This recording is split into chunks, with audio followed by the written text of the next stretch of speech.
আসসালামু আলাইকুম। হ্যালো বন্ধুরা, কেমন আছেন? আসছি একটা বাজারে প্লাস্টিকের শু বক্স নেওয়ার জন্য। ঘুরে ঘুরে দেখছি, অনেকগুলোই ভালো লাগছে ওয়ারড্রপ।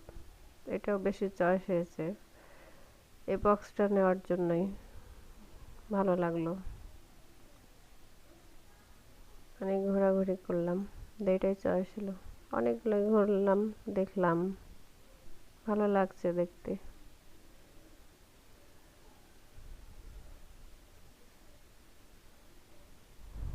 অবশেষে এটাই নিলাম। তারপরে চলে গেলাম মাছের বাজারে কিছু মাছ নেওয়ার জন্য। অনেক মাছ, বিভিন্ন ধরনের মাছ ঘুরে ঘুরে দেখলাম।